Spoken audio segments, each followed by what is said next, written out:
good tends to be like. All right, well, welcome, beautiful and amazing human beings. My name is Rudkowski here. We are Change.org in Iowa, campaigning with, of course, today is Ramaswamy, who is going through some crazy winter weather conditions. As, of course, you've been hitting the campaign trail, I think, more than anyone else here in Iowa. I've heard, not just from your staff members, but from a lot of the people around you, a lot of the influencers as well, specifically, that you are one of the most hardest working politicians in this particular state. I heard a couple weeks ago that you did almost every single district twice. Every single one, without exception. Yeah, without exception. We did at least twice. We did several of them 3-4 times. Yeah. I'm always a big believer that if you learn about someone's habits, you find out about their values and their destiny. What are your habits? How do you have this endurance that not only your staff, but a lot of outsiders are telling me, holy cow, this guy's a workhorse, doesn't stop, he's always out there. I've been with you since this morning. I woke up, I was in the hotel. As soon as we got outside of the hotel, my car got stuck. I couldn't get anywhere. Your car got stuck here as well. The weather is brutal, but you keep hitting the campaign trail very hard. You keep talking to everyone. You keep shaking their hand. There's a lot of germs. There's a lot of things. What things are you doing for yourself, for your health, for your well-being, to have the energy to be able to do what you're doing right now? Well, we're running on a 24-hour clock right now. It's not like the day ends and then the evening and the next one starts. It's like a 24-hour clock with about 4 to 5 hours usually for sleep. And then just like this ride on the morning, here's 4 hours, sleep is built in, but that's kind of the way that it's just been running for a long time. And the only thing, I'm actually not tired. The only thing that's what I always tell is my voice that I start to lose. Be careful with that one. But I got to find my sense of purpose. We're doing this for a reason. We're Washington, top of Jefferson, and later the American Revolution, and we have it all. And so I do think we live in the 1776 moment. Why would I behave in a manner that pretended like we lived in 1980? Or something like that. That was a risk pulling for the country, but I don't think it's a 1980 moment. I think it's a 1776 moment. And so I think it's going to require people to make sacrifices.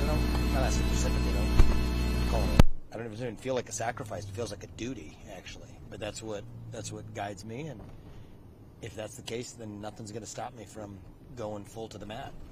Let's make sure the audio's connected well. I think there needs to be some significant audio changes there just to make sure that we're getting all the videos through, because my guys are saying the audio isn't the best. But you might have to redirect the microphone that I'm holding right now as the main kind of primary audio. I'll try to speak more into the camera as well here specifically. How's your sleep? Sleep's incredibly important. What are your habits? When you wake up, what's the first thing that you do? I mean, literally, I think we're running on a 24-hour clock right now. So you're asking about right now versus normally. Normally, I've got a routine, but right here, get up, roll out of bed, run through the shower, wear the same thing every day. Take that out of the equation of things that we have to solve for. For those who've been following me on social media, I've been wearing, I have many versions of the shirts. So it's not the same t-shirt every day. But that's basically what I, rush out in a car, get started. And we had the campaign bus, but the snowstorm's thrown a wrench into that. So we hop into these cars and we travel the state, meet people, come out and see us, do interviews in between, teletown halls in between, read the news in between, off to the next event, get there late at night, rinse and repeat the next day. Yeah, we started today, I think it was like 6 o'clock in the morning, and then I think we're going to be ending tonight at 1 o'clock in the morning. Sleep's incredibly important, especially when it comes to being in public, especially when it comes to talking to individuals. You lose a lot of kind of mental bandwidth. Do you have any mental health hacks? Do you do anything to kind of safeguard your sanity here, as of course working so hard, speaking so much, drains so much of your energy? How do you keep it consistent? Yeah, look, short sprints of, you could call it, close your eyes, collect yourself, even 10 minutes at a time would be good. Sometimes you'll listen to either a little bit of music, a little bit of podcast, just to sort of drown out the world a little bit, bring yourself back in.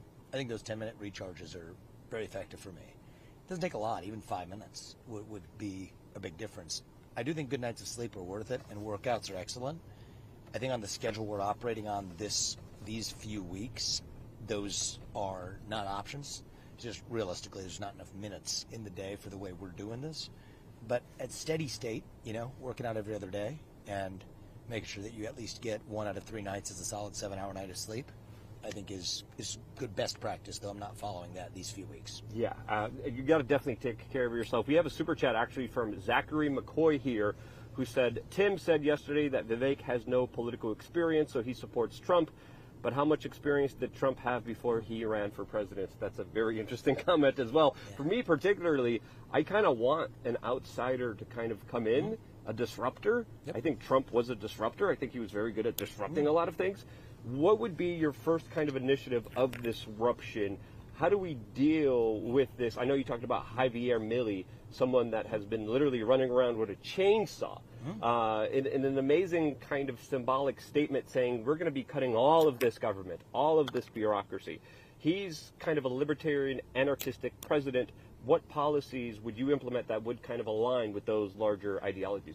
Yeah, much more closely even with Milei than Trump, actually, in shutting down massive numbers of agencies. I've said since day one, 75% of federal bureaucrats gone on my watch. Government agencies gone.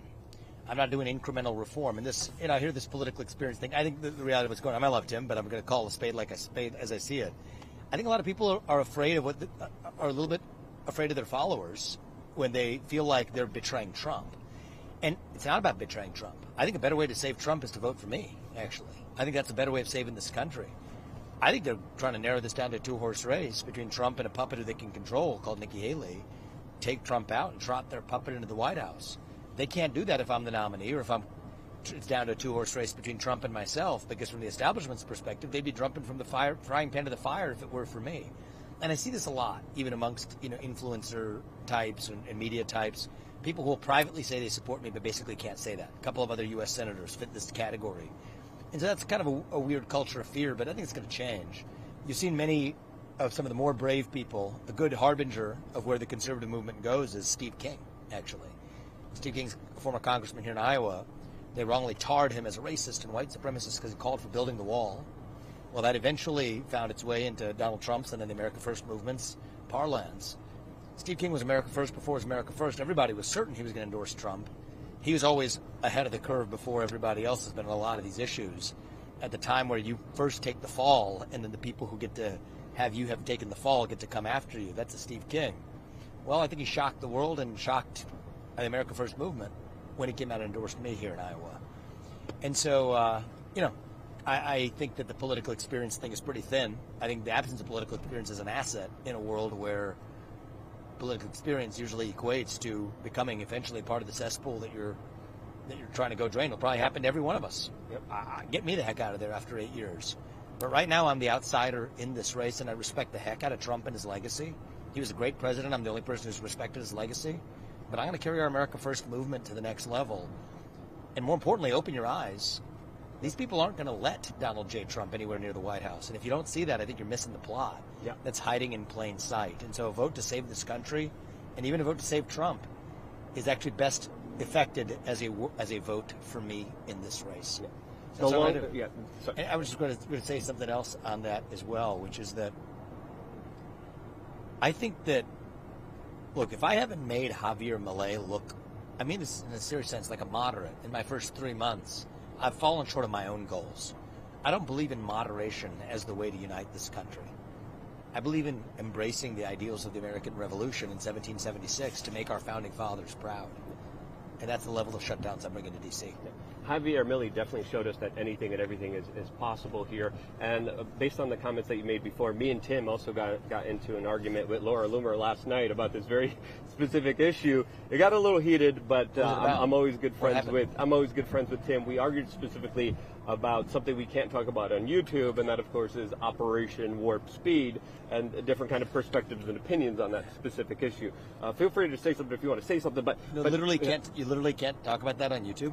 YouTube is so censorious that individuals have their YouTube channels taken down after interviewing you on very spicy, specific topics as well.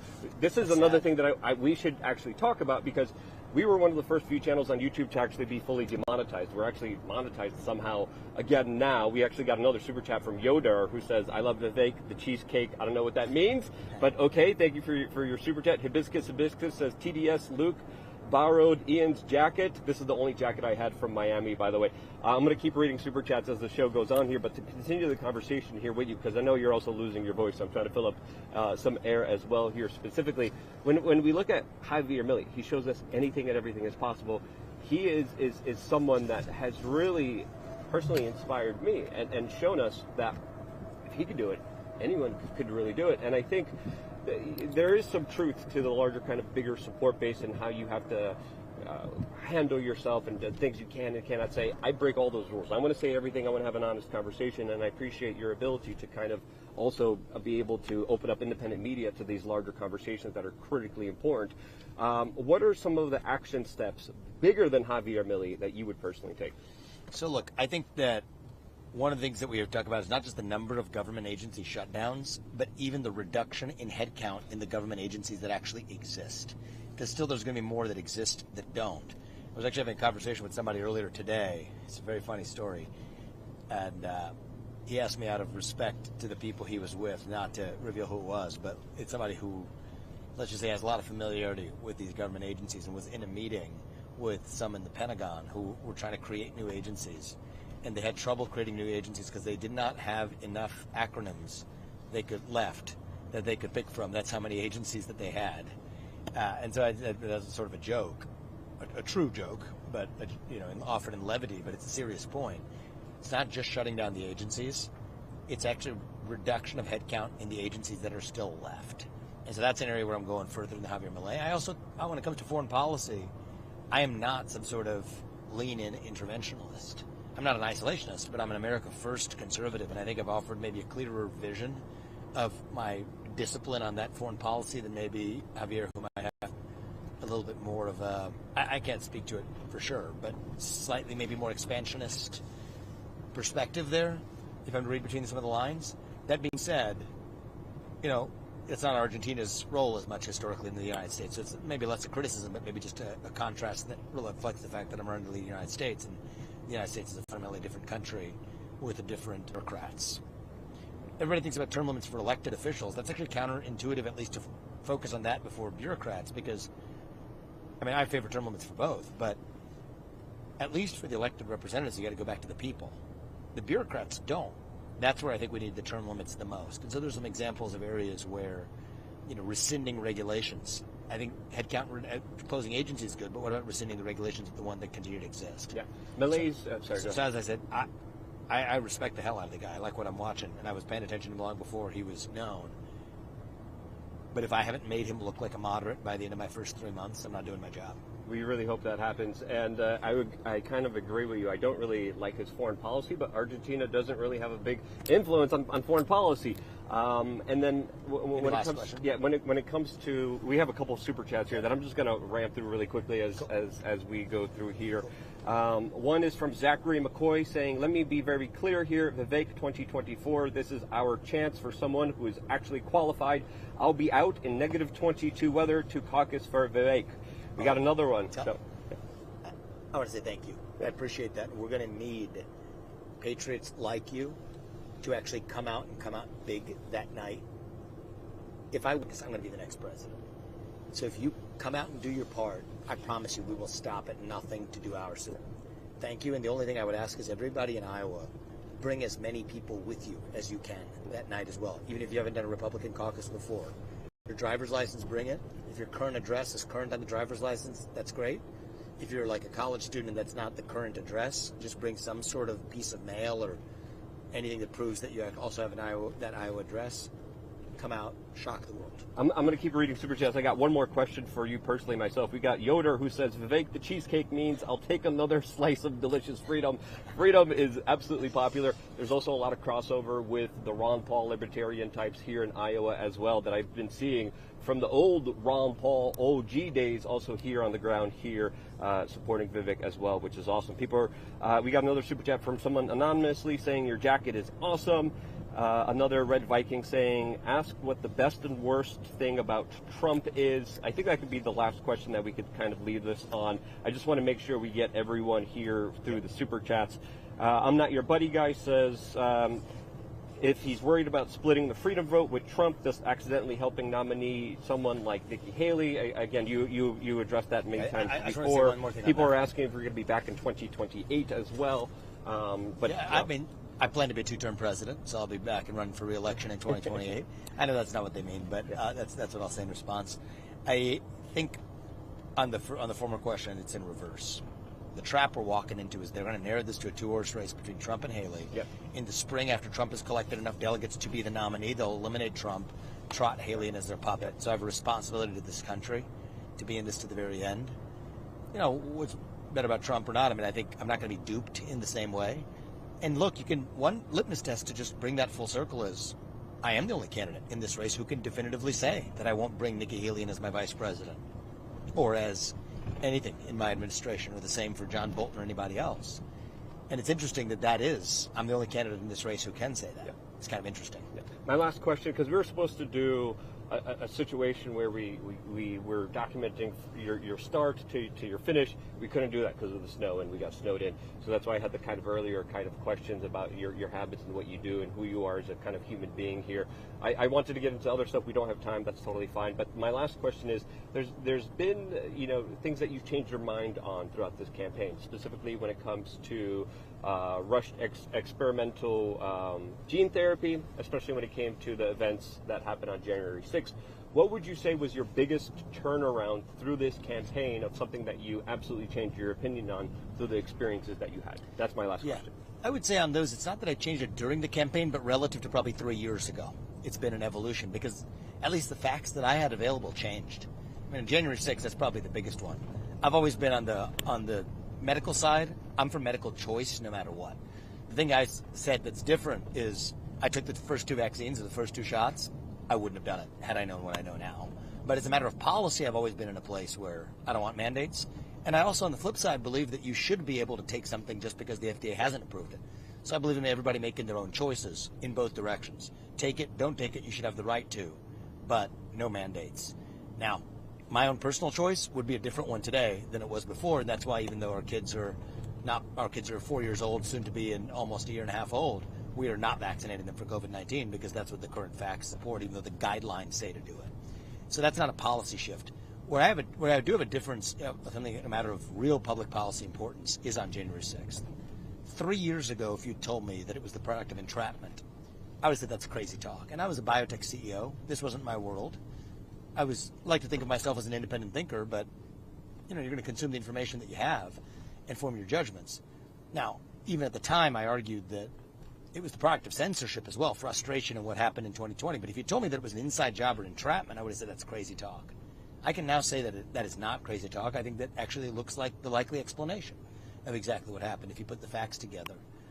Unfortunately, we didn't have much of that video footage before, and this has been dribbled out long after the public narrative was set by the Jan 6 Commission.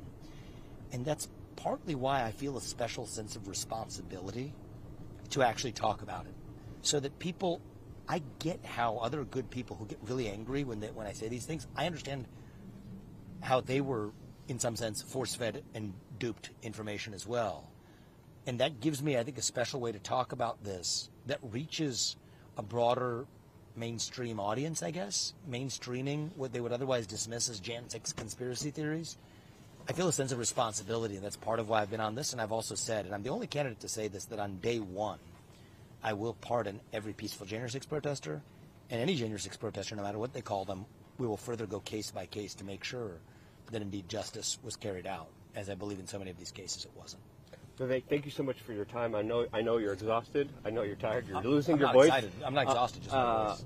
And your energy levels are another thing. So thank you so much for allowing us to be here. Thank you for everyone who watched in Super Chat. We couldn't get to, of course, all the Super Chats. We always appreciate your support for independent media. We told you guys to subscribe, click the notification button, because we never know when we're going to be going live. This was a last-minute decision. Thank you for Gavin for facilitating this and working the camera here for us, even though we're in a literal blizzard. There's snow everywhere. It's miserable outside. I'm from Miami. I don't do this. I don't like this. But I wanted to see what was happening, because it does seem like the Vivek campaign has a lot of energy. has a lot of things that resonate with the Ron Paul Liberty movement that also is very prominent here. So I've just been on the ground here in the headquarters doing a lot of live shows. We're going to be doing more live shows with some really awesome human beings Sunday, tomorrow, and also the next day, the 15th here. Monday, we're going to be live with Tim Pool. We're going to be live with a lot of people coming in and out of the building. So it's going to be a lot of really cool things to stay a part of. Subscribe, click the notification button, and thank you guys so much for making this broadcast possible. I love you guys. Stay tuned for more here on wearechange.org.